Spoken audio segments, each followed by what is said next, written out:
ನಿನ್ನೆ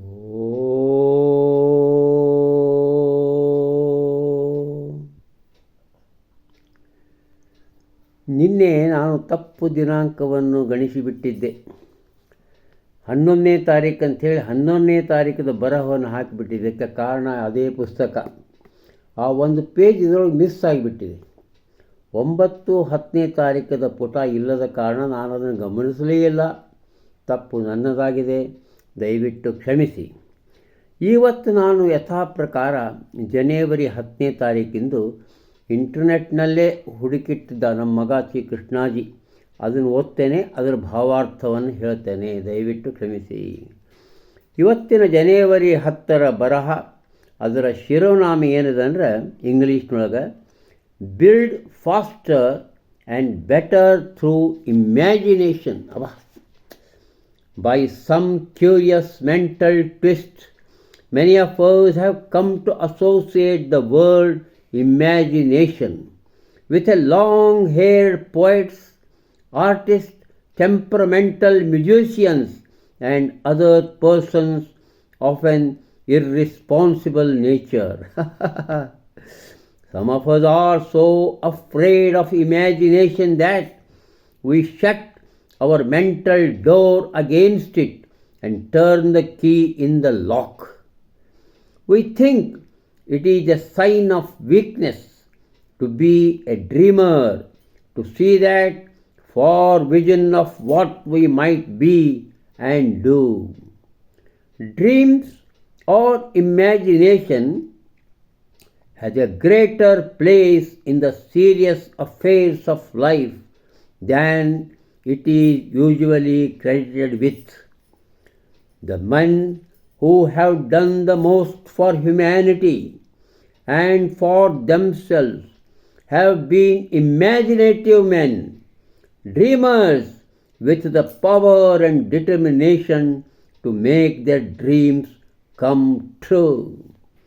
The most successful in any line of endeavor, business, science, art, politics, will tell you that you must have a vision before you can grasp reality.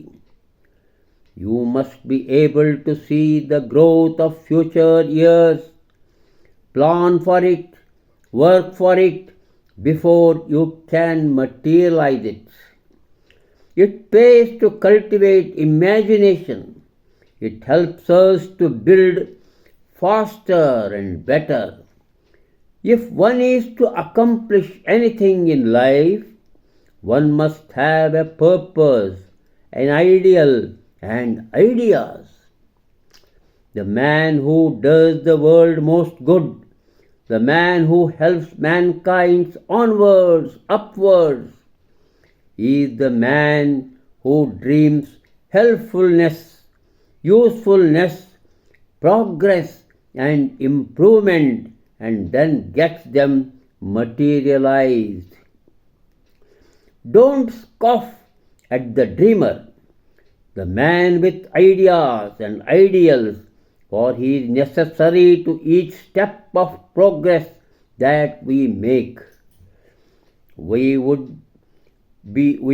do in this world of ours were it not for the dreams ahead. Dreams grow holy, put in action, said by A. Proctor. ಬಹುಶಃ ಈ ಸಂಪೂರ್ಣ ಬರಹ A proctor ಅನ್ನುವಂತಹ ಆ ಅಪೂರ್ವ ಕವಿತ್ರಿ, ಬರಹಗಾರ್ತಿ, 18ನೇ ಶತಮಾನದ England ದೇಶದಲ್ಲಿದ್ದಂತಹ ಆ ಅಭೂತಪೂರ್ವ ಮಾನವ ಕುಲ ಹಿತಕ್ಕಾಗಿ ಇದ್ದಂಥ ವ್ಯಕ್ತಿ. ಆಕೆ ಮಹಿಳೆ, 38 ವರ್ಷ ಮಾತ್ರ ಬದುಕಿದ್ಲು. ಕಲ್ಪನೆಗಳಿಂದ ನಿಮ್ಮ ವ್ಯಕ್ತಿತ್ವವನ್ನು ತೀವ್ರವಾಗಿಸಿಕೊಳ್ಳಿ, ಉತ್ತಮವಾಗಿಸುವಂತೆ ಮಾಡಿಕೊಳ್ಳಿ. ಕಲ್ಪನೆಗಳಿಂದ.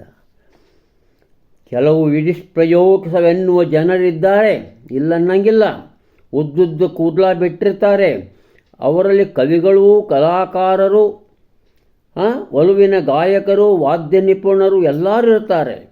ಇವರಲ್ಲಿ ಯಾವುದೋ ಒಂದು ಬುದ್ಧಿಯ ತಿರುವಿನಿಂದಾಗಿ ಅವರಿಂದ ಬಂದ ಶಬ್ದವೇ ಕಲ್ಪನೆ ಅಂತ ಹೇಳ್ತಾರೆ ಇಲ್ಲಿ ಮಾರುಸವರು.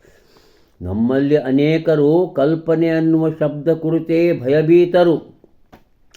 ಆ ಶಬ್ದ ಕುರಿತು ನಮ್ಮ ಬೌದ್ಧಿಕ ಬಾಗಿಲು ಮುಚ್ಚಿಬಿಡುತ್ತೇವೆ. ಅಷ್ಟೇ ಅಲ್ಲ, ಅದನ್ನು ಬರದಂತೆ ಕೀಲಿ ಹಾಕಿಬಿಡ್ತೇವೆ. ಆ ದೂರದ ದೃಷ್ಟಿಕೋನ ಏನನ್ನು ಮಾಡಬಹುದೋ ಅಥವಾ ನಾವು ಏನಾಗಿರಿದೋ ಎಂದು ತಿಳಿಸುವ ಕನಸಿನದೋ, ಕನಸಿಗಾರನಾಗುವುದು ದುರ್ಬಲತೆ ಎಂದು ವಿಚಾರಿಸುತ್ತೇವೆ. ಕನಸುಗಳು, ಕಲ್ಪನೆಗಳು ಮನುಷ್ಯನ ಜೀವನದಲ್ಲಿ ಬಹುದೊಡ್ಡ ಸ್ಥಾನ ಪಡೆದಿವೆ ಅಂತಾರೆ ಮಾರುಸೋರು.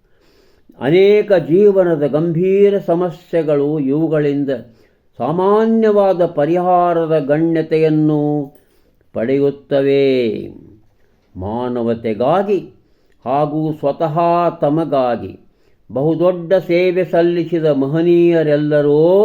ಇವರೆಲ್ಲರೂ ಕಲ್ಪನಾಪೂರ್ಣರು, ಕಾಲ್ಪನಿಕ ಶಕ್ತಿಯುಳ್ಳವರು, ಮನುಷ್ಯರು, ಕನಸುಗಾರರು ಆಗಿದ್ದರು. ಅವರಲ್ಲಿ ಶಕ್ತಿ ಹಾಗೂ ನಿಶ್ಚಯತೆ ತುಂಬಿತ್ತು. ಏತಕ್ಕಾಗಿ? ತಮ್ಮ ಕನಸುಗಳನ್ನು ನನಸಾಗಿಸಲು. ಅತ್ಯಂತ ಯಶಸ್ವಿಯಾದ ಈ ಮಹನೀಯರು ವ್ಯಾಪಾರ, ವ್ಯವಹಾರ, ವಿಜ್ಞಾನ, ಕಲೆ, ರಾಜಕಾರಣ ಇತ್ಯಾದಿ ರಂಗಗಳಲ್ಲಿ ಇವರೆಲ್ಲರೂ ನಿಮಗೇನು ಹೇಳುತ್ತಾರೆ ಗೊತ್ತೇ? ನೀವು ಒಂದು ದೂರದೃಷ್ಟಿ ಹೊಂದಿರತಕ್ಕದ್ದು. ಇದರಿಂದ ನೀವು ವಾಸ್ತವವಾಗಿ ಸಾಧನೆಗೈಯುವುದು ಸಾಧ್ಯ. ಬರುವ ಮುಂದಿನ ವರ್ಷಗಳ ಅಭಿವೃದ್ಧಿ ಉಚ್ಚಾರ್ಯ ಎತ್ತ ಲಕ್ಷ್ಯವಿರಲಿ. ಅದಕ್ಕಾಗಿ ಯೋಜನೆ ಮಾಡಿರಿ, ಅದಕ್ಕಾಗಿ ದುಡಿಯಿರಿ. ಇದರಿಂದ ನೀವು ಅದನ್ನು ಸಾಧಿಸುವುದು ಸಾಧ್ಯವಾಗುತ್ತದೆ. ಕಲ್ಪನೆಗಳ ಕೃಷಿಯು ಲಾಭದಾಯಕವಾಗಿರುತ್ತದೆ. ಇದರಿಂದಾಗಿ ನಾವು ನಮ್ಮ ವ್ಯಕ್ತಿತ್ವವನ್ನು ವೇಗದಿಂದ ಉತ್ತಮವಾಗಿ ರಚಿಸಿಕೊಳ್ಳುವುದು ಸಾಧ್ಯವಾಗುತ್ತದೆ. ಓರ್ವನು ಜೀವನದಲ್ಲಿ ಏನನ್ನಾದರೂ ಸಾಧಿಸುವುದು ಸಾಧ್ಯವೋ ಅವನಿಗೆ ಅವಶ್ಯ ಬೇಕೋ ಒಂದು ಉದ್ದೇಶ, ಒಂದು ಆದರ್ಶ, ಗುರಿಗಳು ಹಾಗೂ ಉದ್ದೇಶಗಳು ಮತ್ತು ಚಿಂತನೆಗಳು. ಯಾವ ಮನುಷ್ಯನು ಈ ಜಗತ್ತಿಗೆ ಒಳ್ಳೆಯದನ್ನು ಮಾಡುತ್ತಾನೋ, ಯಾರು ಮಾನವತೆಯನ್ನು ಮುಂದಕ್ಕೆ ಹಾಗೂ ಎತ್ತರಕ್ಕೆ ಒಯ್ಯಲು ಸಹಾಯ ಮಾಡುತ್ತಾನೋ ಅವನು ಎಂತಹವನು ಗೊತ್ತೇ? ಅವನೇ ಸಹಾಯಪೂರ್ಣತೆಯ, ಉಪಯೋಗಕಾರದ, ಅಭಿವೃದ್ಧಿಯ ಹಾಗೂ ಸುಧಾರಣೆಯ ಕನಸುಗಾರನು. ಅವನು ಸುಮ್ಮನಿರುವುದಿಲ್ಲ, ಇವನ್ನೆಲ್ಲವನ್ನು ಸಾಧಿಸಿ ತೋರಿಸುತ್ತಾನೆ. ಕನಸುಗಾರನನ್ನು ಅಪಹಾಸ್ಯ ಮಾಡಬಾರದು. ಇವನು ಆಲೋಚನೆಗಳ, ಆದರ್ಶಗಳ ಗಣಿ. ನಾವು ಇರಿಸುವ ಪ್ರತಿ ಹೆಜ್ಜೆಯಲ್ಲಿಯೂ ಈ ಕನಸುಗಾರನ ಅವನ ಅವಶ್ಯಕತೆಯುಂಟು. ಈ ಜಗತ್ತಿನಲ್ಲಿ ನಾವಿದ್ದು ಏನು ಮಾಡುವುದು ಸಾಧ್ಯವೋ ಅದನ್ನು ಮುಂದೆ ತೋರುವ ಆ ಕನಸುಗಾರ, ಅವನ ಕನಸುಗಳು ಇಲ್ಲದಾಗ ಅವನು ಅವಶ್ಯ. ಇನ್ನೊಂದು ಸಣ್ಣ ಬರಹ, ಕನಸುಗಳು ಪವಿತ್ರವಾಗಿ ಬೆಳೆಯುತ್ತವೆ, ಅವುಗಳನ್ನು ಕಾರ್ಯರೂಪಕ್ಕೆ ತನ್ನಿರಿ. ಕನಸುಗಳು ಪವಿತ್ರವಾಗಿರುತ್ತವೆ ಹಾಗೂ ಬೆಳೆಯುತ್ತವೆ, ಅವುಗಳನ್ನು ಕಾರ್ಯರೂಪ ತಂದಿರಿ. ಎ ಪ್ರಾಕ್ಟರ್ ಎನ್ನುವಂತಹ ಆ ಅಪೂರ್ವ ಮಹಿಳೆ ಬರೆದಂಥ ಪೂರ್ಣ ಪಾಠವಿದು ಇರಬೇಕು ಅನಿಸುತ್ತದೆ. ಎಲ್ಲರಿಗೂ ನಮಸ್ಕಾರ.